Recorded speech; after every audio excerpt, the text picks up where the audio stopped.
السلام علیکم ورحمۃ اللہ وبرکاتہ۔ کل ہم نے جو ہے وہ حیض اور استحاضہ کے بارے میں جو ہے کچھ ذکر کیا تھا۔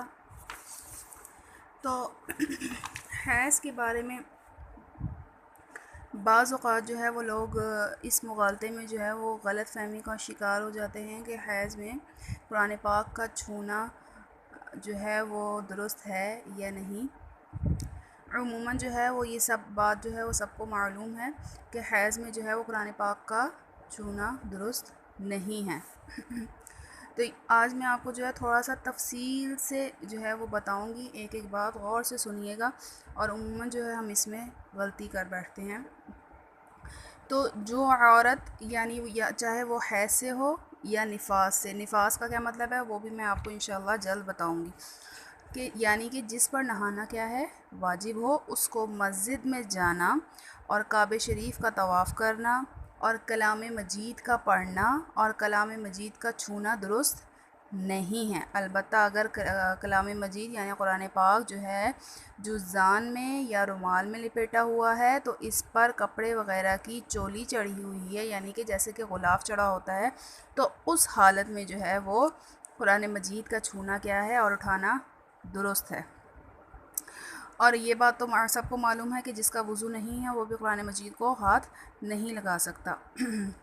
تو یہاں پر ایک اور بات کہ اگر جو ہے وہ پوری آیت یعنی کہ اگر پوری آیت قرآن پاک کی نہ پڑھے بلکہ آیت کا ذرا سا لفظ یا آدھی آیت پڑھے تو درست ہے، لیکن وہ آدھی آیت جو ہے وہ اتنی بڑی نہ ہو کہ کسی چھوٹی سی آیت کے برابر ہو جائے۔ میں کس کی بات کر رہی ہوں؟ حیض والی عورتوں کی۔ مثال کے طور پر اگر الحمد کی پوری صورت دعا کی نیت سے پڑھے اور یا وہ دعائیں جو قرآن کریم میں آئی ہیں ان کو اگر دعا کی نیت سے پڑھے گی تو پھر یہ جو ہے اس کا پڑھنا وہ درست ہے۔ البتہ اگر تلاوت کی نیت سے پڑھی ہے تو وہ پڑھنا درست نہیں ہے۔ مثال کے طور پر جیسے ربنا آتنا فی الدنیا حسنۃ وفی الآخرۃ حسنۃ وقنا عذاب النار، یا پھر ربنا لا تؤاخذنا ان نسینا او اخطانا، تو آخر تک سورہ بقرہ کے آخر میں لکھی ہے۔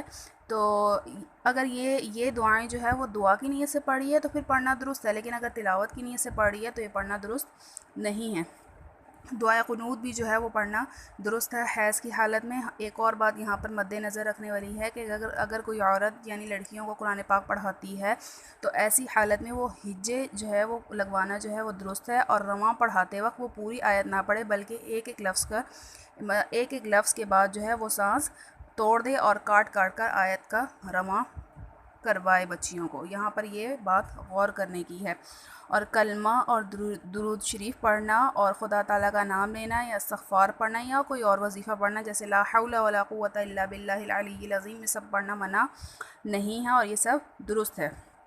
اور حیض کے زمانے میں مستحب ہے کہ نماز کے وقت جو ہے وضو کر کے کسی پاک جگہ تھوڑی دیر بیٹھ کر اللہ اللہ کر لیا کرے تاکہ نماز کی عادت چھوٹ نہ جائے اور پاک ہونے کے بعد نماز سے جی نہ گھبرائے۔ یہ چھوٹے چھوٹے جو مسائل ہیں یہ آج کل کی جو ہے وہ نسل کے لیے جو ہے وہ بہت ضروری ہیں۔ عموماً جو ہے وہ لوگ ان چیزوں کی طرف جو ہے وہ بالکل بھی نہیں آتے ہیں اور بالکل باریک باریک سی چیزوں میں جو ہے ہم بہت بڑے بڑے گناہ کر جاتے ہیں۔ تو اب یہاں پر نفاس کا میں نے آپ کو کہا تھا کہ میں نفاس کے بارے میں بتاؤں گی۔ تو نفاس کا مطلب کیا ہے کہ بچہ پیدا جب ہوتا ہے تب جو خون آتا ہے اس کو ہم کہتے ہیں نفاس۔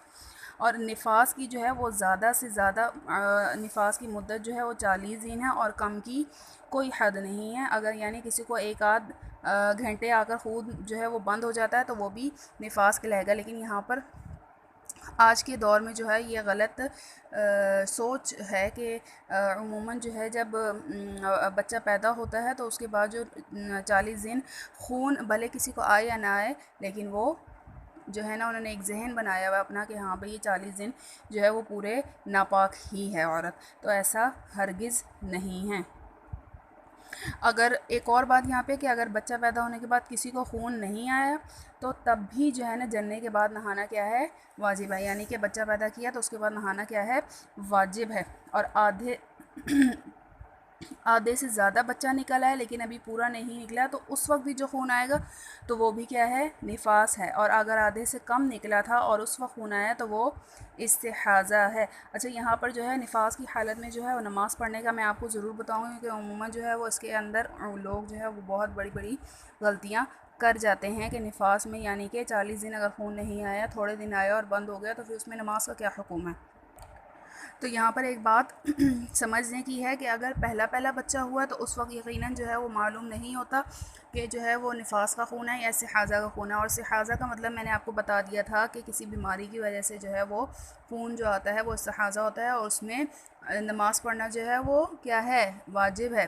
اور نماز اس طریقے سے پڑھیں گے کہ ہر نماز کے لیے الگ الگ وضو کریں گے. اب اگر کسی کا جو ہے بالفرض پہلا ہے بچہ تو اس کو یقیناً معلوم نہیں ہے کہ یہ نفاذ ہے. مثال کے طور پر اگر 10 دن خون آیا ہے پہلے بچے میں تو وہ 10 دن کے بعد پاک ہو گئی ہے یعنی خون نہیں آیا تو اس 10 دن کے بعد وہ نماز پڑھے گی، اس کے اوپر نماز کا پڑھنا واجب ہے. اور بالفرض اگر دوسرا ہے اور اس کو اپنے جو ہے وہ نفاس کی یعنی کہ مدت جو ہے وہ معلوم ہے کہ اتنے دن آتا ہے یا اتنے دن آتا ہے تو جتنے دن جو ہے وہ آئے گا خون تو وہ اتنے دن نفاس کے ہوں گے. البتہ اگر زائد ہوا تو وہ استحاضہ ہوگا اور استحاضہ میں نماز کا پڑھنا واجب ہے. اور استحاضہ کا حکم جو ہے وہ میں نے آپ کو پہلے بھی بتا دیا تھا. استحاضہ میں جو ہے وہ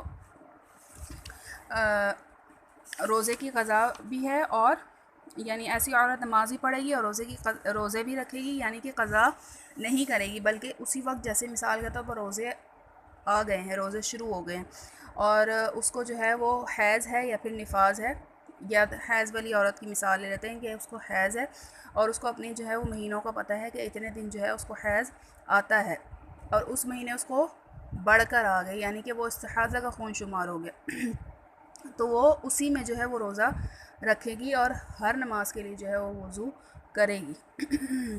تو امید ہے کہ جو آپ کو یہ حیض، نفاس اور استحاضہ کے بارے میں سمجھ آیا ہوگا اور میری پوری کوشش ہے کہ میں آپ کو باریک باریک جو ہے وہ مسائل جو ہے وہ خصوصاً جو ہے وہ عورتوں کے سمجھاؤں کیونکہ اس دور میں جو ہے وہ بہت میں نے دیکھا ہے لوگوں کو کہ بہت زیادہ جو ہے وہ غلطیاں کر بیٹھتے ہیں.